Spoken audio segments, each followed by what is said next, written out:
I want the Yolanda survivors to get back on their feet. We all have our struggles, whether you're rich or poor. We wanted to write the Philippine experience of Our love. biggest enemies is just apathy. My country to be an example. I think I've always been deeply interested in people's stories. She was thrust into politics following the death in August 2012 of her husband, former Interior and Local Government Secretary and Naga City Mayor Leni Robredo. I will make sure that your dreams for our children will be fulfilled. I will not say goodbye because I know that you will never leave us and will always be in our midst. You are home now. You are back where you truly belong. Rest well. We will love you forever. During the May 2013 elections, Attorney Maria Leonor Leni Robredo was elected Congresswoman of the 3rd District of Camarines Sur. Garnering about 80% of votes in her district, her landslide victory put an end to the well-entrenched political dynasty of the Villafuerte family in Camarines Sur.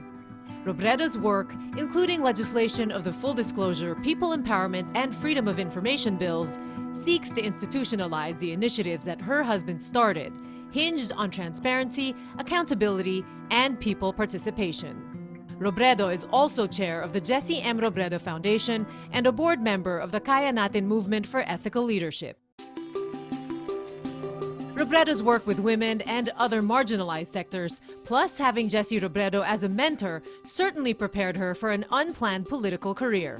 Her humble, honest, and down-to-earth ways and her unblemished record make her a cut above traditional politicians.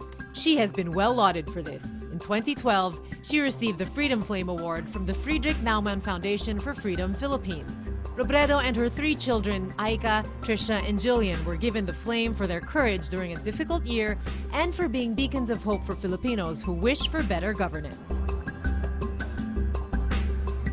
In 2014, Robredo was a recipient of the Ulirang Ina Award for Tanyag na Ulirang Ina, given by President Aquino and organized by the National Mother's Day and Father's Day Foundation.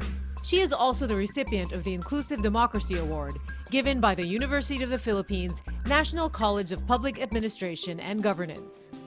This week on Profiles, we talk to Representative Leni Robredo about the current administration's performance, keeping the legacy of her husband alive, the 2016 elections, and her plans for higher office. Congresswoman Leni Robredo, welcome to the show. Thank you. Thank you for having me. Well, great to have you. Now, you are a woman who espouses good governance, ethical leadership. I'd like to ask you, as we're approaching the last State of the Nation address of President Aquino, what are your expectations? You know, this SONA, forthcoming SONA, will be a sort of a valedictory for President Aquino.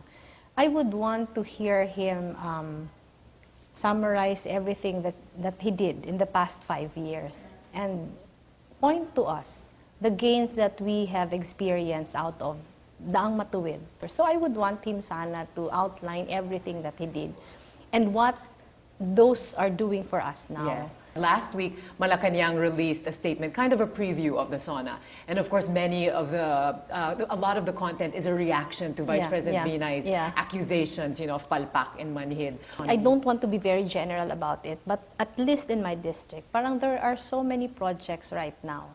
And these are projects which have been long awaited by the people and have not been done during the past administrations. Parang ngayon lang lahat.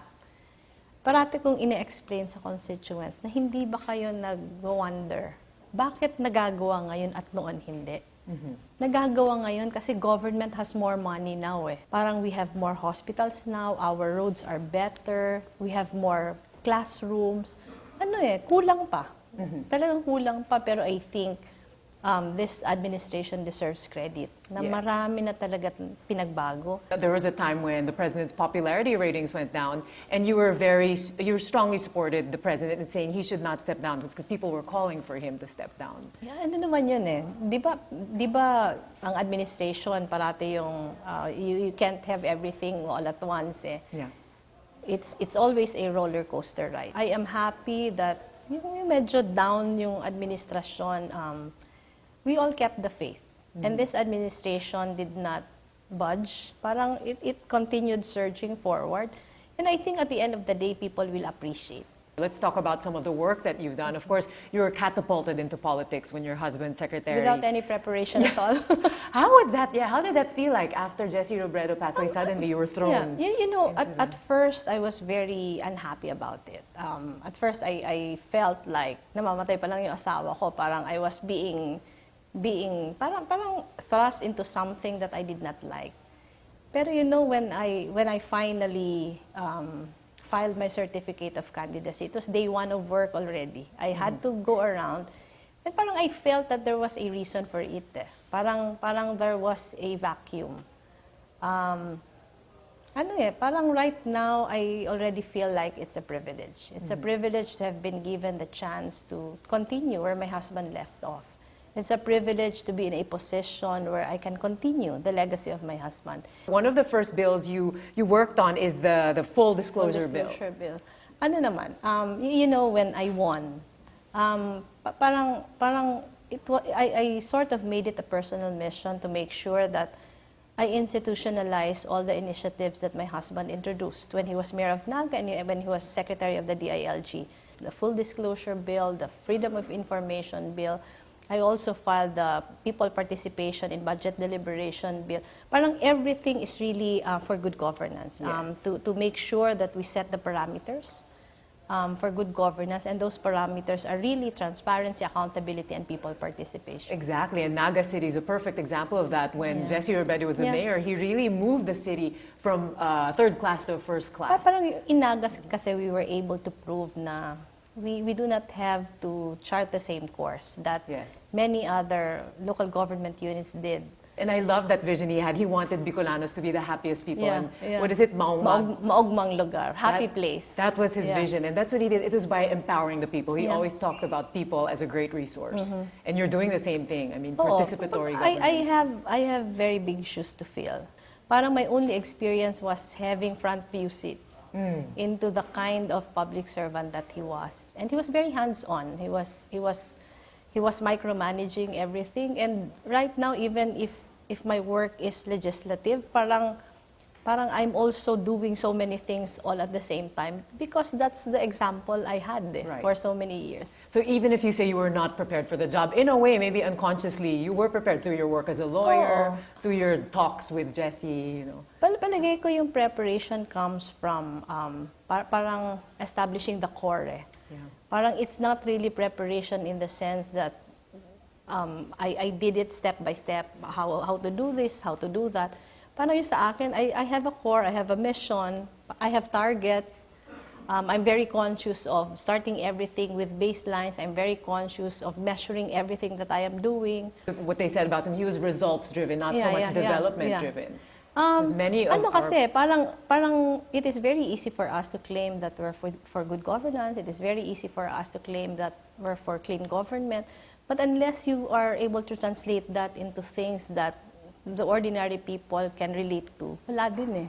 Yeah, every day we see this. You're very active in social media. I see your posts Yes, about yes. your constituents, really visiting the people. You've been to schools. You even visited recently a woman who was a victim of Glenda. Yeah, Typhoon yeah. Glenda. This particular woman, we found her actually 4 days after Glenda. Yeah. She lives alone. The roof of her house caved in.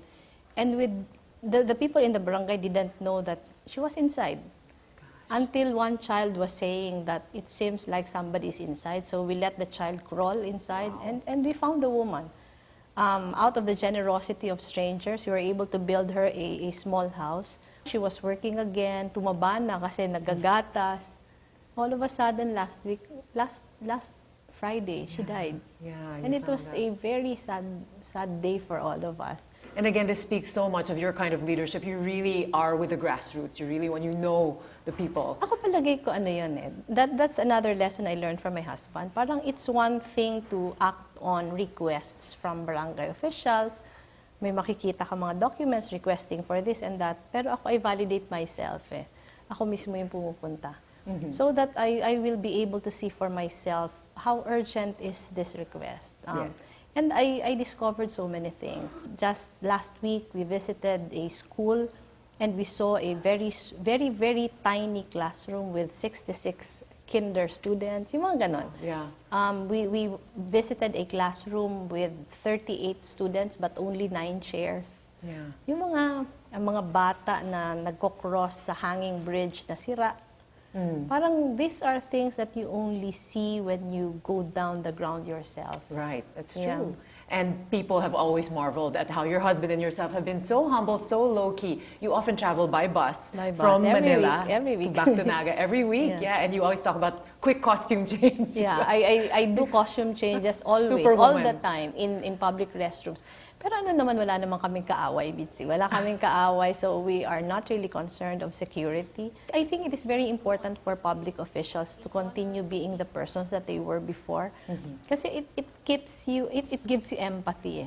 I remember a photo that went viral. There was a picture of Oh you my standing God. by yourself, your back, and Yeah. you were waiting for a bus. I always take the bus in Cubao, but that particular evening I was late.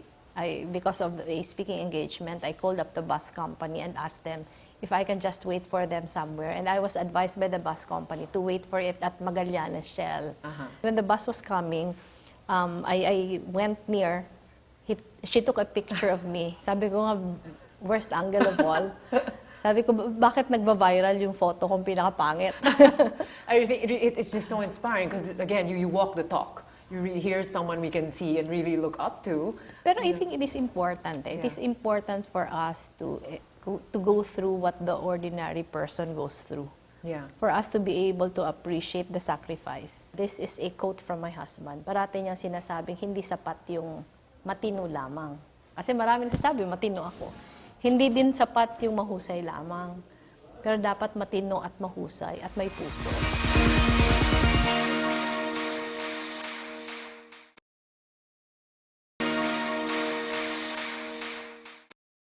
Obviously, you really are so excited and passionate about what you do. Whenever you're at home, you have said that it's hard for you to sleep even Oh, when it's parang late. grabe yung energy eh. What keeps you up at night? What are you thinking of? It's just... Alam mo ano, palagay ko I like what I'm doing eh. Parang I'm in my district on the average 2 or 3 days a week, and I always feel like there's not enough time. There's so much to do, there's not enough time. So I want to make good use of every time I spend in the district. Pag umuwi na akong gabi, I usually go home mga midnight. Pagkatapos ng lahat, parang you're not tired even if you did a 15-hour work already. Parang you're still not tired. You're excited to go to the next activity the following day. Pero here in Manila, when I'm doing office work, parang I always have migraine. The traffic. Parang ano eh, it's the parang- city, yeah. Different Parang naga energy. I enjoy constituency work more than anything else. Yes, yan ang matino at mahusay. And this is the book that you launched recently, Yeah, right? yeah. April 20th. It's a Yeah. book that you're trying to educate the LGUs with. Because after Jessie died, we have been receiving so many requests from local government officials for interviews, for study tours, for them to be able to research on the programs that Jessie did in Naga. So what we did was we conceptualized a module. We run a course, but we don't have a lot of money. So the courses are very short. They would last 1 to 3 days max. Pero may nakahanap, may sponsor kami na willing to make a publication. It was really a small amount. We thought of publishing a guidebook para Yes. parang textbook nila. We're not, Best practices of Jessie best Robredo. practices. Parang there's still so much room for improvement, pero okay na for a first draft. In Yes. February, you also did a collaboration called Yapak ni Jessie. Yes. Tell us Yapak about ni Jessie was actually conceptualized by several groups. And most of these groups were the groups Jessie was working with when he was still alive. And they thought of, continuing the legacy of Jessie by highlighting many of his advocacies and many of his programs. Sometimes people are so they've lost hope in Ano our naman, politicians. Pero I think they should not lose hope kasi there are so many pa naman. There are so many, especially local officials, they are just faceless and nameless. Yeah. kailangan lang na pag may nahahanap tayo, bigyan ng konting appreciation. The unsung heroes, no? The Yeah, ordinary marami. people. Actually, Yeah. yun yung marami na hindi lang talaga nabibigyan ng recognition. One of your advocacies too is working with women. You've done so much to empower women. When I was a practicing lawyer, I was also involved in an NGO. It's called Sentro ng Alternatibong Lingap Pandigal. We're actually an NGO of lawyers. But what we did was, our advocacy was empowering the basic sectors. Pero the empowerment comes from knowledge of what laws are there to protect us. I was in charge of the women's sector. So yung ginagawa namin, we trained paralegals in barangays. The belief is that if you know your rights, Yes. you are in a better position to fight for them. Right, and I remember reading about some of the abused women you work with, and you said that Marami. many of them get stuck in these relationships Marami. because they are not economically empowered. Totoo. And that was the second step that we did. It was one thing to train paralegals for women. It was another to keep them economically empowered. Because the abuse will just continue. Pag ano talaga. Right. Economically dependent yung women sa kanilang partners. Let's talk about partnerships. Of course, a great partnership with your husband, Jessie. You are supporting him a lot, no? Oo, Of course, it takes a great woman to support a great man, no? Pero you know, my husband wasn't at all demanding in the sense that he allowed me to continue my own advocacies. Yeah. My husband was already mayor when I started going to law school. Yeah. And when I became a lawyer, my husband allowed me to also chart my own course. So I became a practicing lawyer. At first, I became a public attorney. Yeah. Then I became a private lawyer. I involved myself in an NGO. And my husband was as supportive to me as I was to him. I think my support was more moral in the sense that my husband didn't have to worry about anything because, di ba, parang... You have each other's back talaga, Yeah, no? and we were very ordinary at home. We seldom talked about work. Parang he was an active co-parent. Yeah. He never excused himself from parental duties because he was busy Yeah. as mayor. In fact, the reason why he was flying back that fateful Yeah, August yeah. 18th was to be with the family. To be with the family. He always wanted to be with the family. He without any fail, he went home every weekend. Yeah. Sometimes he would take the plane, sometimes he would take the bus, but he was home every weekend. If he couldn't, there were several occasions when he couldn't. Yeah. He would ask me and our bunso to come over instead. So there was never any week that passed that we weren't together. Let's rewind a little on the day that you met. It's very interesting because you actually applied for a job. Yeah, I applied for a job, and it was a very embarrassing moment because it was just after EDSA. Back then, parang it was an SOP that you will have a recommendation Yes, from the by local someone from- politician. Yeah.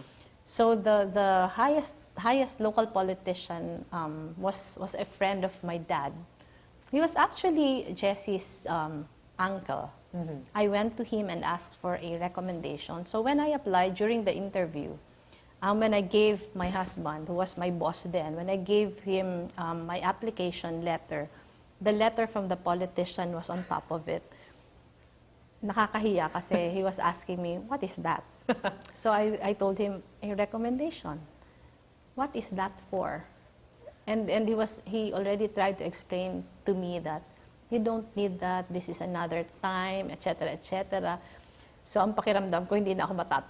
Politics doesn't work here. Oo, So good parang- lesson learned. Very honest. But I think, with the benefit of hindsight also, it was from that point that I was in awe of him already. Yes. You did get the job. Eventually, he started courting you. He would take the bus, apparently, to be with you. It was a whirlwind romance. My first day of work was August 18. June the following year, we were married. Wow. Yeah. I remember you dated the first time in September. By December, he was talking about marriage. He was talking about marriage. He wanted to ask for my hand in marriage already, but my dad didn't allow him to come. He said, nakakakilala pa lang kayo. And he said, even if my dad would not want him to come, basta pag May, the following year, mamamanhi ka na siya. He will bring his parents.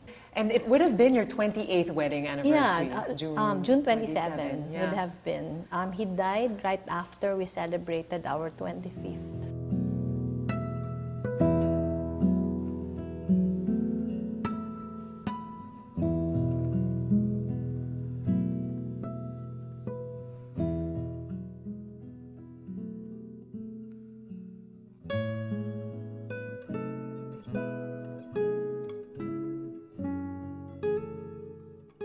did you deal with having to raise the 3 girls on your own? I mean, obviously, it was very difficult. Ako How talaga, did you survive? by God's grace,